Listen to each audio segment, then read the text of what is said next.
नमस्कार दोस्तों, एक बार फिर से स्वागत है आपका इस नए वीडियो में। दोस्तों, अगर आप standard 10th commerce general stream के स्टूडेंट हैं, आपका सेकेंड लैंग्वेज इंग्लिश चलता है, तो दोस्तों ये वीडियो खास आपके लिए है। हालांकि अगर आपने मेरी पिछली वीडियो देखी होगी तो जो मार्च 2024 बोर्ड एग्जाम का सेकेंड लैंग्वेज का पेपर हुआ है, maybe you are Gujarati medium और Hindi medium student, the paper was same. दोनों जन का पेपर सेम था दोस्तों। तो उसमें मैंने सेक्शन ए को बहुत ही डिटेल में कंप्लीटली पूरा सॉल्व करा था। इस वीडियो में हम section B C D E पूरा पेपर कंप्लीट सोल्यूशन देने वाले हैं on the demand of student. बहुत सारे स्टूडेंट्स के कमेंट आ रहे थे कि सर पूरा पेपर आप सोल्यूशन करवाइए, so I am going to solve the whole paper. आगे का पूरा पेपर करेंगे। अब चूंकि हम आगे बढ़ रहे हैं तो थोड़ा सा रिकैप कर देता हूं मैं सेक्शन ए का, बहुत ही स्पीडली, ज़्यादा टाइम ना लेते हुए। अब यहाँ पर ट्रू फॉल्स में जो हमारा है, a good example of the interaction between mind and body is examiners, ये क्या है आपका फॉल्स है, क्योंकि बुक में बॉडी की बजाय क्या लिखा था, इमोशंस लिखा था। Strike against all ordinances and laws and institution that continue the slaughter of the peace and the cruelty of war, ये ट्रू है अकॉर्डिंग टू द बुक, सही है। Headache is essential for maintaining human relationship in working order, headache जरूरी है मानवीय संबंधों को सही क्रम में चलाते रहने के लिए, ये भी क्या है, ट्रू है।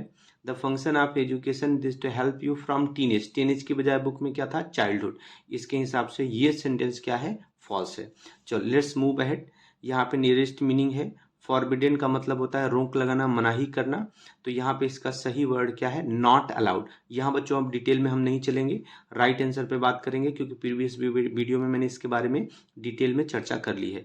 सॉसर एक फुटबॉल की तरह का गेम होता है, तो इसका सही आंसर क्या है, फुटबॉल।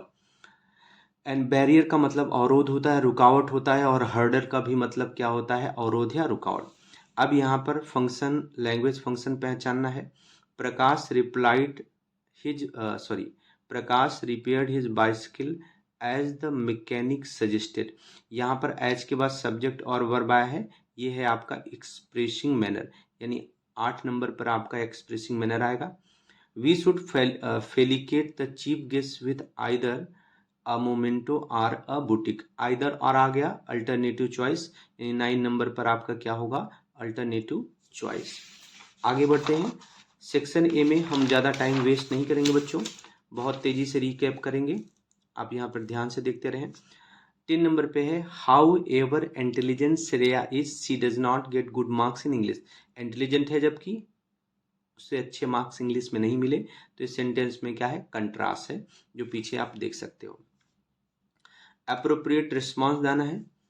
प्रिंसिपल और पीटी टीचर के बीच में, how does Mayur play in our cricket team, कैसे खेलता है, सोइंग सपोजिशन, सोइंग सपोजिशन में हमेशा क्या होना चाहिए, कंजक्शन एज इफ आना चाहिए, उसके बाद सब्जेक्ट के साथ वर आना चाहिए।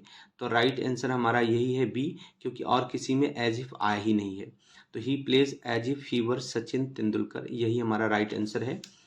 फिर शिल्पा दया के बीच में बात हो रही है, what should I do to reduce my weight, offering suggestion, offering suggestion में हमेशा शुड, ऑट, हैड, बेटर के साथ वी बनाना चाहिए, तो ऑप्शन नंबर ए ही सही है, क्योंकि इसमें यू के साथ हैड, बेटर और वी वन आया है। ठीक है, बाकी और किसी में भी नहीं है। टीचर स्टूडेंट के बीच में बात हो रही, why were you absent yesterday, क्यों एब्सेंट थे, showing reason, since as because हो तो शोइंग रीजन होता है। ऑप्शन नंबर डी देखिए, as I was not well, जैसा कि मैं स्वस्थ नहीं था, ठीक नहीं था, I did not come to school, यहाँ पे क्या आ गया, हमारा रीजन आ गया। अब यहाँ पर देखो पर्पज है, I am use to, past habit हो गया, दो कंट्रास्ट हो गया, तो यही सही है आपका। आगे देखिए, मोनिशा और ग्रैंड माँ के बीच में कन्वर्सेशन है। मोनिशा ने कहा, ग्रैंड माँ were you playing kho kho in your youth, अपनी यूथ में आप खो खो खेला करती थी, पास्ट हैबिट है तो यूज टू वी वन आना चाहिए, तो इसमें भी यूज टू वी वन नहीं है, इसमें भी यूज टू वी वन नहीं है। आप यहाँ पर देखिए, यहाँ पर we use to play kho kho in our village, ये आपका क्या है, राइट आंसर है। अब यहाँ पर हमें अंडरलाइन वर्ड के लिए क्या करना है, राइट क्वेश्चन हमें फाइंड आउट करना है। Green leaves and grass provide fodder, अब ऑब्जेक्ट है, ऑब्जेक्ट के नीचे अंडरलाइन है, व्हाट से क्वेश्चन बनेगा, तो आंसर नंबर फर्स्ट ही सही है, ए सही है। What do green leaves and grass provide for animals, क्या प्रोवाइड करते हैं, फॉडर। 16 में the managing trustee of the school promoted Deepak as a principal. अब देखो ये वर्ब है, वर्ब के ऑब्जेक्ट है, ऑब्जेक्ट ह्यूमन है, तो उसके लिए हमेशा क्वेश्चन बनाना है तो किससे बनाते हैं, होम से। तो इसमें राइट आंसर हमारा क्या है, डी वाला, whom did the managing trustee of the school promote as principal।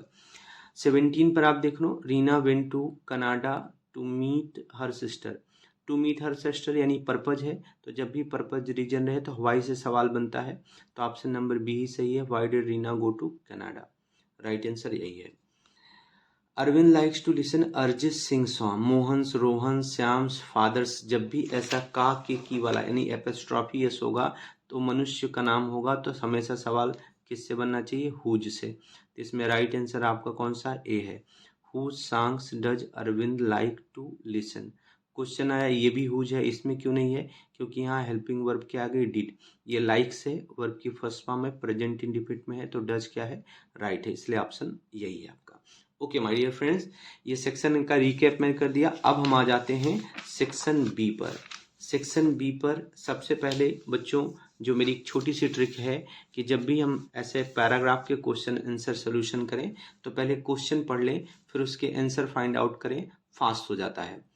How can you say that customer is female, आप कैसे कह सकते हो इसमें कस्टमर जो है फीमेल है। अब यहाँ पे देखो लास्ट लाइन देखो, कस्टमर सर्विस रिप्रेजेंटेटिव ने कहा the first step is to open your head, पहला स्टेप का है अपना हृदय खोले।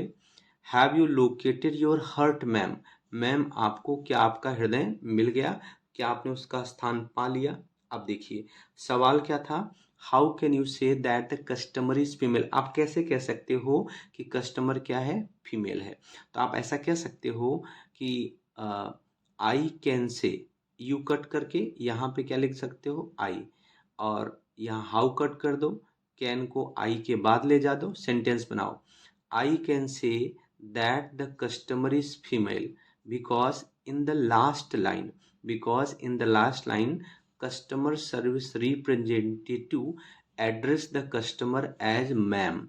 या आप नहीं लिख पा रहे हो, आखिरी लाइन लिख सकते हो कि in the last line customer service representative said to customer या आस्क्ड कस्टमर इफ सी है, यानी इनडायरेक्ट अगर आप बना सकते हो तो इनडायरेक्ट बना सकते हो, if she had located, if she had located her heart ma'am, यानी मैम यहाँ पे यूज हुआ है, आखिरी लाइन भी लिख दिया तो भी आपको मार्क्स मिल जाएंगे। क्लियर है, यानी इसका आंसर क्या बनाया कि I can say that the customer is female because in the last line CSR address customer as ma'am, यानी मैम कह के संबोधित किया, इसलिए हम समझ गए कि वो क्या है, फीमेल है। Does the customer have technical knowledge, क्या कस्टमर के पास टेक्निकल नॉलेज था, तो आपको लिखना है नो, क्या लिखना है, नो। द कस्टमर, यहाँ पे आपको डज इधर पे ले आओ और उसके बाद लगा देना है not, the customer does not have technical knowledge. मैं ऐसे कैसे कह दे रहा हूँ कि कस्टमर के पास टेक्निकल नॉलेज नहीं था, जैसा कि आप देख सकते हो उसमें यहाँ पर लाइन लिखी हुई है सीधी सी, कस्टमर क्या कर रही है, I am not very technical, technical नहीं है, मीनिंग कस्टमर को टेक्निकल नॉलेज नहीं है।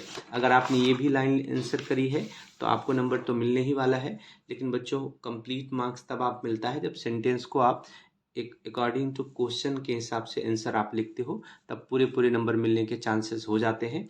बाकी मार्क्स आपने सही लिखा है, नंबर तो आपको मिलने ही वाले हैं। ओके चलो अगले क्वेश्चन पे चलते हैं, अगले पैराग्राफ पर। पैराग्राफ के सवाल पहले पढ़ते हैं। What was the effect of the success of Walt's crazy idea, Walt का जो पागलपन भरा विचार था इसकी सफलता का प्रभाव क्या रहा। Look at the first line, the overwhelming success of Walt's crazy idea triggered a dramatic about face in the Disney fortune, यानी डिज्नी फॉर्चून पर उसने बहुत नाटकीय प्रभाव डाला। अब हमको करना क्या है, what was the effect of the success of Walt's crazy idea, इस सेंटेंस को आप इस क्वेश्चन के हिसाब से फ्रेम करना चाहते हो तो आप ऐसे कर सकते हो, the effect of the effect of success walls crazy idea was को यहाँ पे ले जाओ। फिर यहाँ पर हमें लिखना है इट, यहाँ पर क्या लेना है, it trigger a dramatic about face in the Disney fortunes. इतना आपने बना दिया तो आपको मिल जाएगा कंप्लीट 1 मार्क। ठीक है, या आप क्या कह सकते हो, it triggered a dramatic about face in the Disney Fortune. यही लाइन हमको इसमें क्या करनी है, ऐड करनी है। क्लियर हुआ? The effect of the success of walls crazy idea was it triggered a dramatic about face in the Disney Fortune. Now second question 22, What did Walt love even after having so much success or earning money? इतना ज़्यादा सफलता प्राप्त करने के बाद और इतना सारा पैसा कमाने के बाद वॉल्ट किस चीज़ को प्रेम करते थे? What did Walt, अब क्या करते थे, क्या पसंद करते थे? अब देखो ये लाइन में लिखा है, he hated parties and his idea of a night out was a burger and chili at some little restaurant. Burger chilli तो खा लेते थे, ठीक है। His only extravagance was a miniature railroad that around the grounds of his home. तो मतलब इसका मतलब क्या है, फिजूल खर्ची उनकी एक ही थी कि उनके घर के चारों ओर एक छोटी सी रेल रोड क्या करती थी, दौड़ती थी। यानी फिजूल खर्ची क्यों कर रहे थे, क्योंकि उसको पसंद करते थे, वो करते थे। तो आपको कुछ नहीं करना है, व्हाट डिड कट कर दो, लव में क्या जोड़ दो, ED. Walt loved even after having so much success or earning money, या यहाँ से आप लिखना चाहो, his only extravagance was miniature railroad that around the grounds of his home, ऐसा भी लिख सकते हो। बनाकर लिखना चाहो तो आप ऐसा लिख सकते हो कि Walt loved a miniature railroad that ran around the grounds of his home। इतना लिखोगे, you will get the full mark। Okay, mini आप, मुझे लग रहा है कि आप में से बहुत लोगों ने जरूर लिखा होगा burger and chilli some little restaurant. ये ठीक है, लेकिन उनका असली प्रेम क्या था, हमने बुक में रीड किया हुआ है कि रेल रोड, यानी आखिरी टाइम में भी उनका रेल से जो रिलेशन था वो कभी खत्म नहीं हुआ। उन्होंने एक छोटा सा रेल मार्ग अपने घर के चारों तरफ बनाया, जहां पर छोटा सा रेल, क्या टॉय रेल क्या करती थी, चलती थी। Okay, now come to the next question. आ जाते हैं, हम आगे बढ़ते हैं। देखो, what happens when we breathe, जब हम सांस लेते हैं क्या होता है। फर्स्ट लाइन देखो, when we breathe there is a microscopic movement of the cranial bones. बस यहीं तक आपको लिख देना है, when we breathe there is a microscopic movement of the cranial bone. यही हमारा राइट आंसर है। What happens when we are tense are upset, जब हम टेंस होते हैं, अपसेट होते हैं, तब क्या होता है। तो यहाँ लिखा है when we tense are upset. अब ये डोंट ब्रीथ डीपली, आप इसको नहीं भी लिखोगे तो चलेगा, क्योंकि सवाल जितना पूछा जवाब उतना ही दो। What happens when we are tense are upset, तो when we are tense are upset, when we are tense are upset this can result in bones in the skull becoming slightly stuck together so that the fluid cannot circulate properly.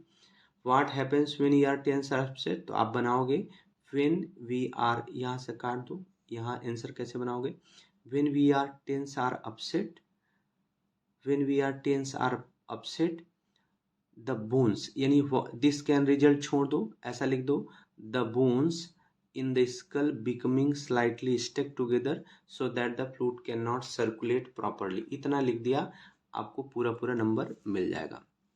Okay, 25 देखो क्या है, who had lessened the author's burden, किसने author के बोझ को हल्का कर दिया। I was late coming back home, but I did feel quite unburdened and lot less worried by what Dr. Kambali had said. Doctor Kambali ने जो कहा था, इससे मेरी चिंता कम हो गई। मतलब वर्डन का अनबर्डन भी हो गए, किसने किया था, डॉक्टर कम्बले। तो बस आपको कुछ नहीं करना है, हु के प्लेस पर आंसर में आपको लिख देना है डॉक्टर काम्बले। बस doctor Kamble had lesson the authors bundle, question mark की जगह यहाँ पे क्या कर देना है, full stop. Who should make adjustment with नाना, नाना के साथ किसको एडजस्टमेंट करना चाहिए। तो यहाँ तो क्या लिखा है, we had to make, we to should make adjustment with him, यानी किसको करना चाहिए, यहाँ पे ऑथर और उसके फैमिली को, ऑथर एंड हिज फैमिली। क्योंकि आपको पता है कि ऑथर दो भाई थे और उनके साथ क्या थी, उनकी माता जी थी। तो आथर और उनकी फैमिली को क्या करना चाहिए, एडजस्टमेंट करना चाहिए। आथर एंड हिज ब्रदर कर दो एंड आथर इज फैमिली लिख दो, वो बेस्ट है। Author and his family. आपको बस आंसर में क्या लिख देना है, author and his family. Family should, पूरा सेंटेंस वही, मेक एडजस्टमेंट विथ नाना और फुल स्टॉप। क्लियर है बच्चों? चलो आगे बढ़ते हैं अगले क्वेश्चन पर। How much money did mister white receive from the visitor. Visitor से कितना पैसा इनको मिला, मिस्टर व्हाइट को? 200 पाउंड्स। बस आपको लिख देना है हाउ मच मनी, पूरा कट कर देना है, डिड को भी कष्टो, रिसीव्ड में डी जोड़ दो। Mister white received 200 pounds. बस आपको कुछ नहीं करना है, यही इसमें ऐड कर देना है, mister white received 200 pounds from the visitor. Clear हुआ बच्चों? क्या करना है, mister white received 200 pound from the visitor, यानी कितना पैसा इनको मिला विजिटर से, 200 पाउंड इनको मिल गया। अब अगला क्वेश्चन है, why did mister White become unconscious. क्यों बेहोश हो गए? अब यहाँ पर देखो क्यों बेहोश हो गए, लुक एट द क्वेश्चन। बहुत ही हॉरर से उन्होंने देखा जब पैसा उनको मिला। Was the answer Mr White found it very difficult to comprehend and become unconscious. अगर देखना, जब बहुत लोगों ने एकदम सेम सेम लिख दिया होगा, लेकिन इसमें आपको बताना पड़ेगा, क्या बताना पड़ेगा कि मिस्टर व्हाइट बेहोश क्यों हुए। तो यहाँ से आप सेंटेंस बना सकते हो, mister White found it very difficult to comprehend. क्या कम्प्रीहेंड? कम्प्रीहेंड यहाँ पर जो क्या समझना था इनको कि at the cost of his son's life, यानी mister White found it very difficult to comprehend 200 pounds at the cost of his son's life and become unconscious. Mister White, why did mister White become, तो आप चाहो तो इसको cut कर दो did को, और यहाँ पे आपको क्या करना है, mister white became unconscious because it was very difficult, it was difficult for him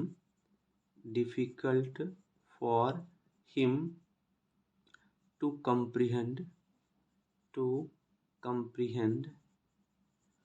200 pounds at the cost of his son's life, at the cost of his son's life, यानी उनके बेटे के सन्स लाइफ की कीमत पर 200 pound मानना उनके लिए क्या था, बहुत ज़्यादा क्या था, कठिन था। सो ही बिकेम अनकॉन्शियस। बाकी यहाँ से बना ही रहे हो तो दोबारा आपको लिखने की जरूरत नहीं है। Mister white became unconscious because it was difficult for him to comprehend 200 pounds at the cost of his son's life, यानी अपने बेटे के जीवन की कीमत पर 200 पाउंड को समझना या कंपनसेशन ऑफ 200 पाउंड बहुत ही क्या था, कठिन था। समझ गए बच्चों? ओके नाउ अब हम लोग चलते हैं अगले पैराग्राफ के अगले सवालों पर। What did Sojourner Truth fight against, किसके लिए लड़ी थी? तो यहाँ लिखा है अगेंस्ट रेशियल इनजस्टिस। बस इतना ही ऐड करना है आपको क्या लिख देना है, what did Sojourner Truth fight, तो व्हाट डिड को कट कर दो, सोजर्नर ट्रूथ, फाइट की जगह आपको FOUGHT फॉट कर देना है, सोजर्नर ट्रूथ फॉट अगेंस्ट, बस यहाँ से लिख देना है रेशियल इनजस्टिस। क्या लिख देना है बच्चे, रेशियल इनजस्टिस, यानी जो जातिगत अन्याय था इसी के बारे में, इसी के विरुद्ध वो क्या करी, लड़ी, युद्ध लड़ी। When did she die, कब मरी? यहाँ पे सीधा लाइन है, she died there November 2683। पूरा भी लिख दिया तो भी लिख जाएगा, ऐसा भी लिखना चाहो तो लिख सकते हो, she died there ना करके ऐसा भी लिख सकते हो, she died on November 26 1883। 3। आपका ये क्या हो जाएगा, आंसर हो जाओगे बच्चों। फिर आ जाते हैं शॉर्ट नोट। बहुत ही अच्छा शॉर्ट नोट आया है, the driver ants of Africa. ठीक है, तो विच आर द मोस्ट, फिर आपको पता है the driver ants of Africa are the most ferocious ants, यानी क्वेश्चन का आंसर भी बनाओ दोस्तों तो भी आप शॉर्ट नोट कर पाओगे और 100% आपने किया होगा। अगला शॉर्ट नोट है आपका वाटर कंजर्वेशन। ठीक है, now fill in the blanks पे आ जाते हैं। लिबर्टी का मतलब होता है फ्रीडम, आज़ादी। वैलेंटली का मतलब साहसपूर्वक, करेजियसली। रेशनल का मतलब लॉजिकल। क्रिपल्ड का मतलब अपंग हो जाना, अपाहिज हो जाना। Look at the fill in the blanks. The soldiers fought against their enemies, यानी यहाँ पर 32 नंबर पे आएगा वैलेंटली, यानी the soldiers fought valiantly against their enemies but many lost their lives and some became 33 number पे क्या आएगा, crippled, और कुछ क्या हो गए, अपंग हो गए। at the end they got liberty, आखिरी में उनको क्या मिल गई, आज़ादी मिल गई। क्योंकि रेशनल लॉजिक मिल गया, तर्क मिल गया, ये तो होगा नहीं। समझ गए बच्चों, क्लियर है? ओके, नाउ मूव अहेड, एकदम तेजी के साथ बढ़ेंगे बच्चे। ऐसे ही आप वीडियो के अंत तक बने रहें, देखते रहें, बहुत ही तेजी फास्ट हम लोग करने वाले हैं। अगला है why was Salim rejected for a job as an ornithologist with the Geological Survey of India. Geological Survey of India में ऑर्थोनोलॉजिस्ट की जॉब से उन्हें क्यों रिजेक्ट कर दिया गया। अब यहीं पे देखो, since he did not have an MSc और पीएचडी डिग्री, यहाँ से सेंटेंस शुरू कर देना बस। सिंस, यहाँ से since 35 number, since he did not have an MSc और PhD degree so Salim was rejected for a job as an ornithologist the zoological survey of India. बस आपका बन जाएगा।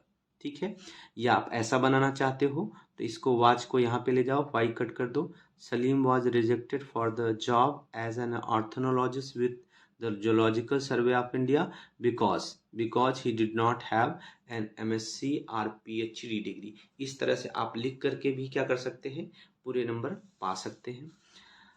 अगला क्वेश्चन क्या है बच्चों, ध्यान से देखो। Whom did Salim get trained under fair, किसके अंतर्गत सलीम ने ट्रेनिंग ली और कहाँ। देखो, ये देखो आपको, Salim went to Germany and got trained under professor statesman. आपका whom did Salim get trained, तो आपको क्या करना है, whom did कट करो, get के लिए क्या लगा दो, got। Salim got trained under professor statesman, कहाँ पर, in Germany. Under professor statesman in Germany. बस आपको इतना ही लिख देना है और आपका आंसर क्या हो गया, तैयार हो गया। मतलब आपको क्या लिखना होगा, he got trend under professor statesman in Germany, और इस तरह से आपको पूरा आंसर क्लियर। अगले क्वेश्चन पे चलते हैं। Where did Salim offer his free service for conducting regional ornithology service, कहाँ पर, यहाँ पर देखो, he went to Bombay natural history society and offer his free service. बस आपको क्या करना है, where did Salim offer his free service, तो यहाँ पे आप लिख देना वेयर डिड कट कर दो, ऑफर में ईडी जोड़ दो। Salim offered his free service कहाँ पर, टू द, बस इतना कर देना, Bombay natural history society BHNS for conducting regional ornithology service. Clear हुआ बच्चों, बस इस तरह से करके आपको पूरे नंबर इसमें क्या होंगे, मिल जाएंगे विदाउट एनी डाउट। चलो आगे के पैराग्राफ पे चलते हैं, थोड़ा तेजी के साथ करते हैं बच्चों। Now, look at the next para answer. How was the capital protected? राजधानी को किस तरह से प्रोटेक्ट किया गया था, तो यहाँ पर आप देखोगे तो you will get the line, the capital was protected by high circular wall. बस इतना आंसर लिख देना, the capital was protected by a high circular wall. ऊंची चारों तरफ दीवार से क्या किया गया था, प्रोटेक्ट किया गया था। What were the sentries doing, जो गार्ड लोग क्या कर रहे थे, तो यहाँ पर देखो, the gates used to be locked, यहाँ से the gates used to be locked at midnight by sentries who camped at the top wall, पूरा पूरा लिख दिया तो भी आपको नंबर मिल जाएगा। अगर आपको बनाना है तो आप बना सकते हो। What were the sentries doing, तो आप क्या कर सकते हो, द सेंट्रीज यहाँ से, the sentries locked the gate at midnight. अब पैसिव वॉइस में बनाना चाहो तो पूरा पूरा बना सकते हो तो भी सही है। The gates used to be locked by at midnight by sentries and who camped at the top of the wall. Answer आपका राइट है। क्लियर है बच्चों, समझ आया कैसे सवाल क्या था। व्हाट वर सेंट्रीज डूइंग, तो इसका राइट आंसर क्या हमें मिलेगा, the gates use to be locked at midnight by sentries who, ये वैसे ही who came at the top of the wall. Clear, okay. चलो नेक्स्ट पे आ जाते हैं। अगला सवाल आ गया बच्चों, आपको क्या लिखना है, पैसेज पढ़ना है, समरी लिखना है और इसका सजेस्ट सुटेबल टाइटल देना है। बहुत ही आसान है, बहुत ही अच्छा पैराग्राफ है। द प्रोवर्ब, कहावत, action speaks louder than the word holds true. मतलब ये जो कहावत है कि जो एक्शन होता है वो शब्दों से ज़्यादा बोलता है, ये सत्य है। In a given situation, even if you do not communicate verbally, your body speaks by revealing your feelings and emotion। यानी भले आप मुंह से ना बोल रहे हो लेकिन आपका जो शरीर है आपकी भावनाओं और इमोशन का भेद क्या कर देता है, खोल देता है।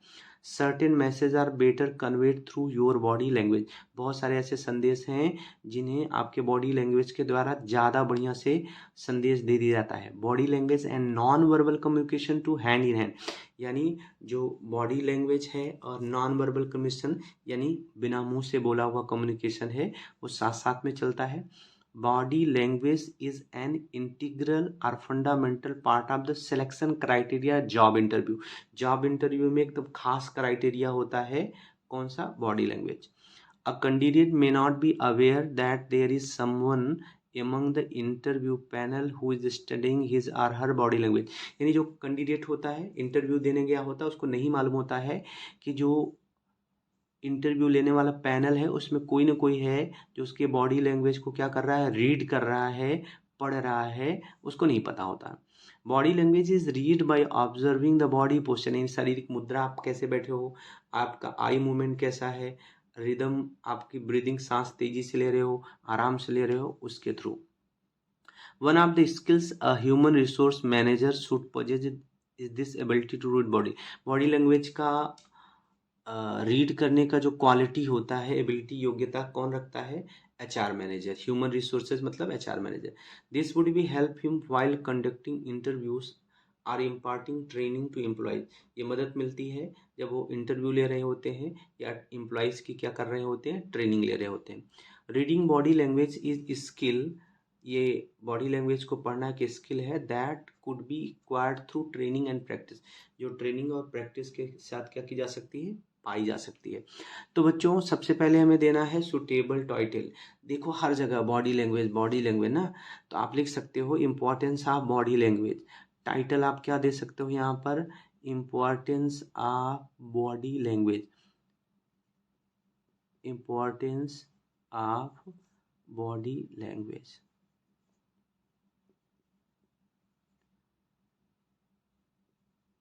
इम्पोर्टेंस ऑफ बॉडी लैंग्वेज, ये आप सुटेबल टाइटल दे सकते हो।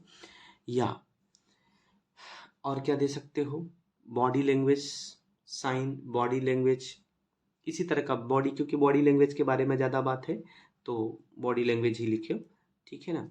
ओके, अब इसका समरी लिखना है। समरी आप लिखोगे कैसे, शॉर्टकट में लिख देना है। तो आप क्या कह सकते हो कि body language is very very important thing in our actions. Body language जो है बहुत महत्वपूर्ण होता है, या आप ऐसा कह सकते हो, action speaks louder than word, action speaks louder than the word, this is a proverb which is true, जो सच है।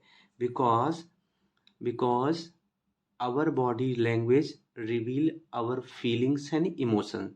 थोड़ा थोड़ा कट करके लग देना।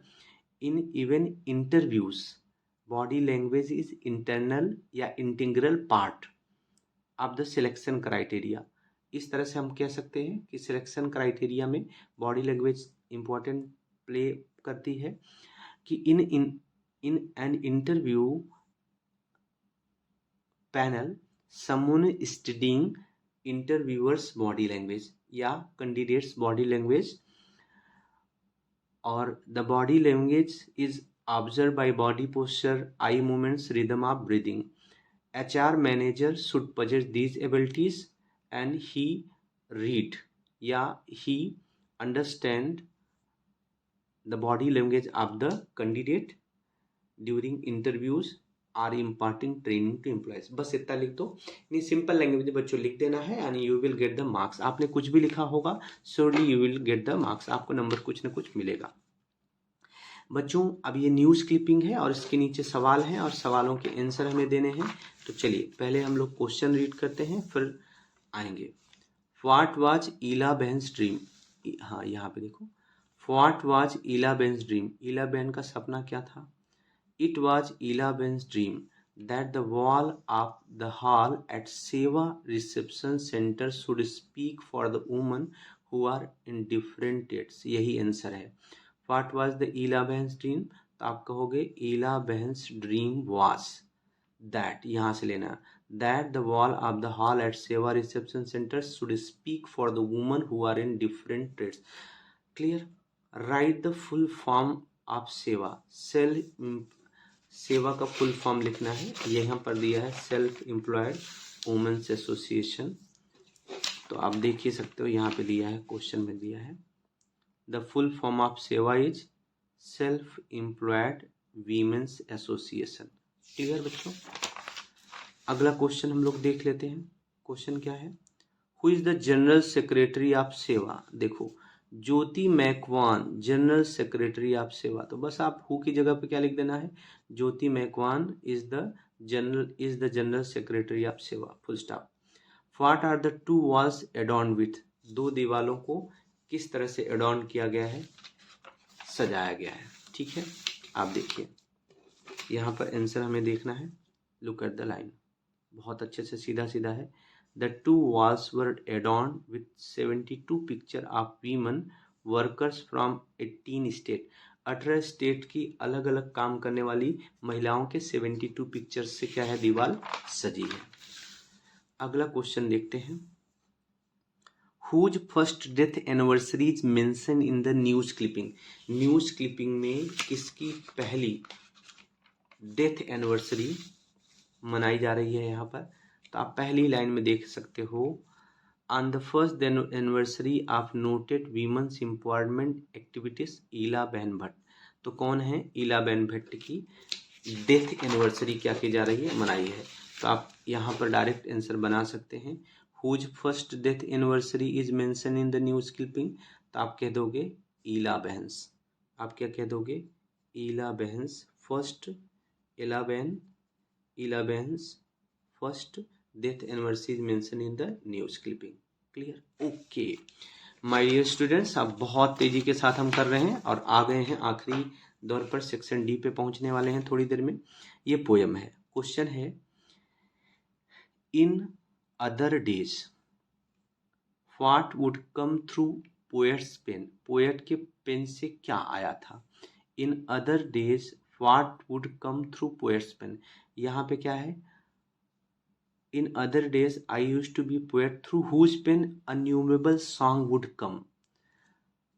असंख्य गीत आए थे। तो आपको क्या करना है, इन अदर डेज, व्हाट कट कर दो, in other days innumerable songs, बस यहीं से innumerable songs would come through poet's pen. यहाँ पर आपको यही वाला ऐड कर देना है 46 नंबर पर बीच में।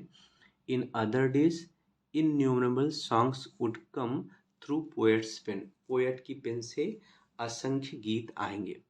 Y has the poet cease to be poet, यानी पोएट ने पोएट बनना क्यों बंद कर दिया। तो यहाँ पे लिखा है, but through new got knowledge which I had not had so long I have cease to the poet. मतलब नया ज्ञान जो मिला, जो मेरे पास पहले नहीं था, उसके लिए मैंने बंद कर दिया। तो why has the poet cease to be poet, why कट कर दो, यहाँ हैज को पोएट के बाद ले जाओ। The poet has cease to be poet because he had got new knowledge. because he has got new knowledge which he has not had so long। यानी थोड़ा सा चेंज यहाँ पे कर देना है, आई की जगह ही कर देना, हैड की जगह हैज कर देना है, क्योंकि यहाँ पे प्रेजेंट परफेक्ट में ही बात हो रही है।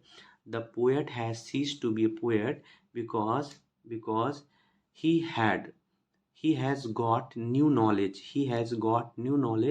which he has not had so long। बस okay. why does the poet write innumerable song? क्यों ने असंख्य गीत लिखता था? यहाँ पर्पज आ गया ना, क्यों, why to win the hearts of men। बस आपको कुछ नहीं करना है, why does कट कर दो। the poet writes innumerable song to win the hearts of people। 48 number पे अब आंसर में आपको इतना ही लिखना है, the poet writes innumerable songs to win the hearts of men। लोगों के दिलों को जीतने के लिए वो असंख्य गीतों को उसने लिखा। क्लियर है बच्चों? चलो। In the dark cave flows a dark river. काली गुफा में काली नदी बहती है। On its stony bank there sits a man. इसके पथरीले किनारों पर एक व्यक्ति बैठा है। ओल्ड एज द सन, जो सूर्य की तरह या उससे ज्यादा बूढ़ा है। Weaving a yarn of rainbow and humming a song. Yarn of rainbow यानी रेनबो का धागा बुन रहा है और एक गीत गुनगुना रहा है। But the blind deep fish that swim in the stream see neither yarn nor man. लेकिन जो अंधी बहरी गूंगी मछली धारा में नदी में तैर रही है, न तो उसको धागा दिखाई देता है, न तो आदमी दिखाई देता है, और न ही कभी खत्म होने वाले उस गीत को सुन पाती है। Look at the question, what kind of river is it, where does it flow. तो यहाँ पे पहली लाइन बच्चे लिखा है, सीधे सीधे आंसर यहाँ पे लिखा है, in a dark cave flows a dark river. What kind of river it is, तो आप क्या कह सकते हो, it is a dark river, ऐसा बना सकते हो, it is a dark river. फिर क्वेश्चन है where does it flow, and it flows in a dark cave. सीधे से ही यहाँ पर आंसर था। How is the river bank, river bank कैसा है, तो यहाँ पर आपने पढ़ा ही, ऑन इट्स स्टोनी बैंक, यानी रिवर बैंक कैसा है, स्टोनी। बस आपको कुछ नहीं करना है, आपको लिख देना हाउ कट करो, द रिवर बैंक इज, बस आंसर में आपको क्या ऐड कर देना है, स्टोनी। रिवर बैंक कैसा है, स्टोनी है, पथरीला है। What is the old man weaving, क्या कर रहा है ओल्ड मैन, क्या बुन रहा है, तो आपने यहाँ पर देखा ही कि ओल्ड मैन क्या कर रहा है, weaving a yarn of rainbow. बस तो आपको क्या लिखना है, the old man is, what cut करो, इसको हम कहाँ पे लाएंगे, ओल्ड मैन के बाद, the old man is weaving a yarn of rainbow, a yarn of rainbow, यानी इंद्रधनुष के धागे को क्या कर रहा है, वो क्या कर रहा है, रेनबो को बुन रहा है। ठीक, बस इतना आंसर आपको लिखना है। आगे बच्चों वेरी फास्ट, अब खत्म ही होने के कगार पे है। तो बच्चों डू एज डायरेक्टेड आ जाते हैं सेक्शन डी पे। यहाँ पे क्या है, most of the parents send their children to tuition and to coaching classes. Most of the parents, बच्चे क्या है, सब्जेक्ट है, सेंड क्या है, वर्ब है, द चिल्ड्रन क्या है, ऑब्जेक्ट है। अब देखो यहाँ पे क्या लिख गया, ऑब्जेक्ट को शुरू में लिख दिया द चिल्ड्रन, और उसके बाद यहाँ पे जो वर्ब है उसकी कौन सी फॉर्म कर दी, थर्ड फॉर्म कर दी, और उसके पहले टेंस के हिसाब से हेल्पिंग वर्ब आ गई। मतलब ये सेंटेंस बच्चों क्या है, पैसिव वॉइस में है, तो इसे हमें क्या बनाना है, पैसिव बनाना है, जो पहला सेंटेंस बना ही हुआ है। ओके, तो ये सब्जेक्ट हो गया, ये वर्ब हो गया, ऑब्जेक्ट हो गया। ऑब्जेक्ट को कहाँ पे लिखते हैं, सब्जेक्ट के नीचे, द चिल्ड्रन आर सेंट। तो ये लाइन हम चाहे तो ऐड कर सकते हैं, to tuitions and to coaching classes. ये करने के बाद हमें ये लिख देना होगा, बाई, यहाँ पर ये जोड़ देना होगा, by most of the parents. बस आपको क्या लिखना है, the children are sent to tuitions and to coaching class by most of the parents. ठीक, they provide the best possible facility, they subject है, प्रोवाइड वर्ब है, द बेस्ट पॉसिबल फैसिलिटीज क्या है, ऑब्जेक्ट है। तो यहाँ ऑब्जेक्ट को subject जगह पे लाएंगे तो ये लाइन बनेगी, the best possible facilities, the best possible facilities, अब प्रेजेंट इंडिफिनिट में है क्योंकि प्रोवाइड V1 है और ये प्लूरल है तो आर प्रोवाइडेड हो जाएगा। थर्ड फॉर्म प्रोवाइडेड बाई किसके द्वारा, दे का क्या हो जाएगा बाई देम, और क्या छूट रहा है for them without considering the cost, ये पूरा हम क्या करेंगे जोड़ देंगे। The children accomplish their goal by studying hard, the children इसमें क्या है सब्जेक्ट है, एकम्प्लिश वर्ब है, देयर गोल क्या है ऑब्जेक्ट है, ऑब्जेक्ट को सब्जेक्ट जगह पे लाएंगे यानी यहाँ पर लिखेंगे देयर गोल, ठीक है। एकम्प्लिश प्रेजेंट इंडिफिनिट पे लिखा है तो यहाँ पर जैसे लिखा है the children accomplish their goal, children's goal भी लिख सकते हो, their goal is accomplished, their goal is accomplished by the children, बाकी का जो छूट रहा है उसको पूरा हम लिख देंगे बाय स्टडीइंग हार्ड, यहाँ पे बाय स्टडीइंग हार्ड। इस तरह से बच्चों हमने कर लिया, ठीक। नाउ अगले सेंटेंस पे चलते हैं बच्चों। अगला सेंटेंस है the librarian opens the library at 7 PM। Start like this, the librarian has open, meaning बच्चों प्रेजेंट परफेक्ट टेंस में हमें क्या करना है चेंज करना है, कोई दिक्कत नहीं है। ओपन्स की जगह पर हमें लिख दिया यहाँ पर एक सेंटेंस बना ही है has open, the librarian has open the library at 7 PM। The sweeper cleans, अब क्लीन्स के पहले स्वीपर एक वचन है तो हैज कर दो और यहाँ पर ईडी जोड़ दो, मतलब यहाँ पे आप क्या लिख दो cleaned, the sweeper has clean the library. Many readers read, red के पहले आपको क्या लगा देना हैव, और रेड थर्ड फॉर्म भी होता है, ये V3 भी है। Many readers have read the newspaper without disturbing others, latest magazine are displayed, तो आर यानी ये सेंटेंस पैसिव वॉइस में है तो यहाँ पर मैगजीन्स प्लूरल है तो हैव बीन लिख दोगे बस, यानी latest magazines have been displace. The librarian behaves, behaves की जगह पे आपको लाइब्रेरियन सिग्नल है तो आपको लेना पड़ेगा has behaved, BEHAVED, the librarian behaved politely with the reader. Complete हो गया बच्चों। चलो now come to the point, what is your goal, ask the lady teacher, lady teacher ने पूछा तुम्हारा गोल क्या है, I want to be the first person to step on the sun, sun पर कदम रखने वाला पहला व्यक्ति बनना चाहता हूँ, said the Reyansh a KG student, एक केजी का स्टूडेंट रेयांश ने कहा, but you will be burn if you do that, अगर ऐसा करोगे लेडी टीचर ने कहा जल जाओगे, I will go at night, Reyansh ने कहा रात को जाऊंगा। ओके मजेदार कन्वर्सेशन है बच्चों। Okay look at the sentence, यानी लेडी टीचर और केजी स्टूडेंट रेयांश के बीच में बात हो रही है। पहले इसमें क्वेश्चन मार्क है, इंट्रोगेटिव है तो सेट टू को हम आस में चेंज करते हैं जो पहले से बदला है। आप सेंटेंस बनाओगे कैसे, the lady teacher ask a KG student Reyansh, या ask Reyansh a KG student, यहाँ पर मैं बना ही देता हूँ, ठीक है। यहाँ पर हम लिखेंगे क्या, the lady teacher asked Reyansh, कौन है कॉमा करके लिख देंगे, अ केजी स्टूडेंट। अब what is your goal, WH word से है तो सेम WH वर्ड हमारे यहाँ पे क्या बन जाएगा, कंजक्शन बन जाएगा। इज योर गोल मतलब your goal is, you second person listener के हिसाब से, लिसनर क्या है रेयांश है, उसके लिए आ जाएगा ही के साथ अपने के लिए his, what his goal, is am का पास्ट क्या हो जाएगा was, what his goal was, the lady teacher asked Reyansh a KG student what his goal was. I want to be the first person to step on the set. Said the Reyansh a KG student. जवाब कौन दे रहा है, question करा teacher ने, फिर रेयांश ने क्या किया रिप्लाई दिया, तो सेट टू को किस में बदलेंगे रिप्लाइड में, तो आप लिखोगे रेयांश, कौन है भैया रेयांश, अ KG स्टूडेंट। क्वेश्चन का जवाब दिया है तो हम आंसर्ड या रिप्लाइड में लिख देते हैं, replied to the lady teacher, या रिप्लाइड द टीचर भी लिखोगे तो भी चलेगा, टू द लेडी टीचर भी लिखोगे तो भी चलेगा।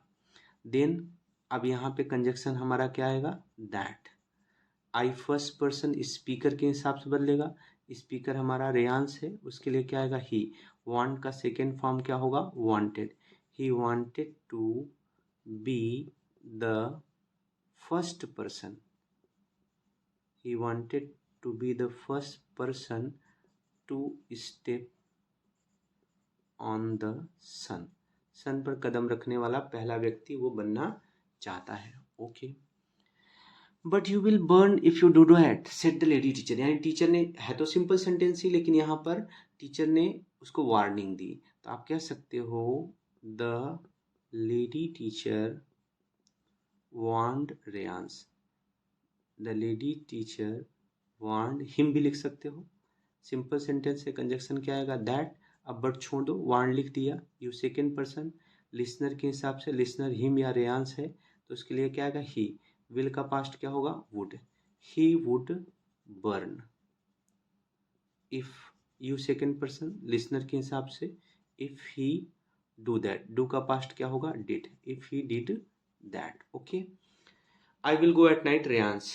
यानी यहाँ पर रेयांश बता रहा है, कोई क्वेश्चन नहीं है, तो हम लिख सकते हैं Reyansh told the teacher, lady teacher या teacher, that. I first person speaker के हिसाब से, स्पीकर रेयांश है, उसके लिए क्या आएगा ही। विल का पास्ट क्या होगा would. He would go at night. इस तरह से बच्चों आपका ये आंसर बन गया। ठीक, आ जाते हैं complete the sentence choosing correct option. Ramesh join the Indian army showing purpose. Purpose, look at the sentence with a view to serving his motherland. यही सही आंसर है, क्योंकि विथ ए व्यू टू के बाद वर्ब में क्या आता है आईएनजी आता है। यहाँ पर है लेकिन V1 है इसलिए नहीं आएगा। इन ऑर्डर टू के साथ V1 आता है, आईएनजी नहीं आता है। और यहाँ इन ऑर्डर दैट के साथ subject can could V1 might आता है, ये नहीं होगा। ऑप्शन नंबर ए ही क्या है बच्चे सही है। बस बहुत जल्द खत्म होने वाला है पेपर बच्चों, हम लोग आ ही गए हैं एंड की तरफ। No sooner did the watchman open the gate showing time. Showing time बताना है, नो सूनर आया है। नो सूनर के साथ हमेशा देन आता है, तो यहाँ देखो देन है और देन है, तो ये रॉन्ग है, ये सही है। Then all the student rushed in.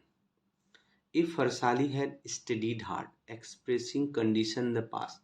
Subject के साथ should have, could have, would have, must have third form होना चाहिए। देखो कोई में है, yes, option number B, he would have pass the exam. अगर मेहनत से पढ़ी होती तो एग्जाम क्या कर लेती, पास कर लेती। The suitcase was so heavy, result बताना है। सो के साथ क्या आता है that. That the coolie could not lift, इतना भारी था कूली नहीं उठा पाया। That it could not be lifted by coolie, ये भी सही है। तो फिर कौन सा सही माने, देखो यहाँ देखो BYE, बाई का अंग्रेजी गलत लिखा है, बड़ा माइनर मिस्टेक है दोस्त, गलती हो सकती है। तो ऑप्शन नंबर ए क्या है राइट है, that the coolie could not lift it, बाकी सब गड़बड़ है। आगे देखो अगला सेंटेंस समझते हैं। अगला सेंटेंस जो हमारा है, Virat Kohli is one of आया। वन ऑफ द आया सुपरलेटिव डिग्री को कंपेयरिंग, वन ऑफ के बाद द आना चाहिए, तो ऑप्शन नंबर डी है EST, one of the best man in the world, यही सही। एज इफ नहीं आएगा, बेटर देन नहीं आएगा, सचिन नहीं आएगा। अब कंबाइन द सेंटेंस करना है, बहुत ही ईजी है। The stars are self illuminating, जो तारे हैं स्वयं प्रकाशित हैं। They are also large size in, they are also large in size, आकार में भी बड़े हैं वो।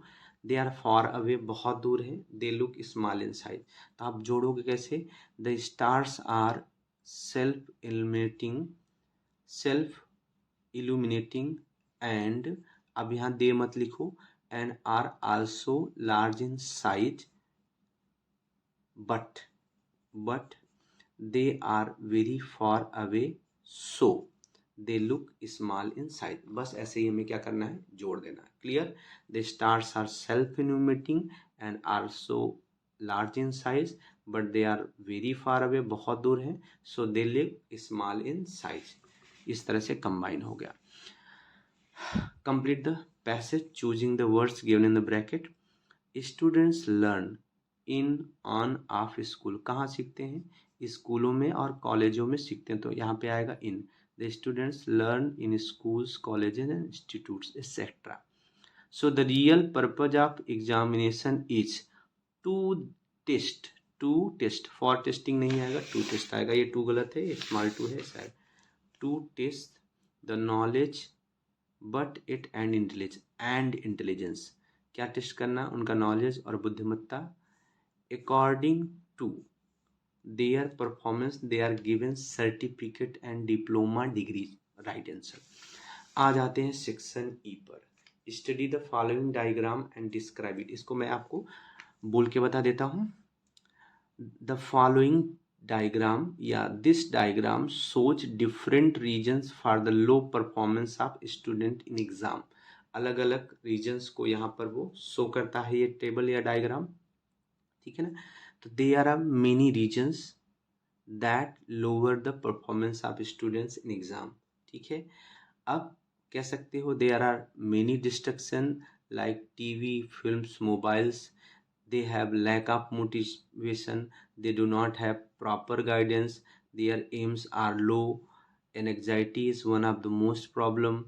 They have many health issues, they do not have proper time management, they are poor preparation, they also have bad company, they waste too much time in playing games, understanding the concept, they do not understand the concept properly. इस तरह से 1 bye 1 भी बताएंगे तो 8 से 10 sentence बच्चों बन जाने वाले हैं। इस तरह से ये पेपर एंड हुआ बच्चों। यूनिवर्सिटी इन डाइवर्सिटी आपका मालूम ही है, ये क्या है आपका ऐसे है। हेल्थ इज वेल भी पैराग्राफ राइटिंग है, अच्छा है। Positive aspect of personality. यहाँ पर एक बात मैं आपको बता दूँ, यहाँ पे स्पीच देना है असेंबली में प्रॉब्लम ऑफ वर्किंग वूमन पर, या आप क्या कर सकते हो इसके प्लेस पर पोस्ट ऑफ क्लर्क के लिए प्रिंसिपल को आप लिख सकते हो। तो पोस्ट ऑफ क्लर्क के लिए बच्चों मैंने आपको बताया था कि डिग्री क्या चाहिए, HSC BCom।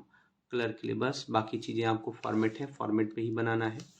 यहाँ पर ईमेल लिखो, यहाँ पर कि वंस राइट ईमेल इका Syed inviting her to join tour South India after, यानी बच्चे हैं साउथ इंडिया का टूर HSC के बाद छुट्टियों के बाद 12वीं का एग्जाम देने के बाद मनाने जा रहे हैं, इसलिए ईमेल लिखना, अथवा आपको रिपोर्ट लिख देना विजिट टू ओल्ड एज। बढ़िया है बच्चों। Thank you very much for watching the video till the end. See you in the next lecture. दोस्त कोई नया हो तो चैनल को सब्सक्राइब जरूर कर देना, लाइक शेयर करना ना भूलना। थैंक यू सो मच बच्चों। और क्या चाहते हो आप कमेंट बॉक्स में जरूर कमेंट करना। Thank you so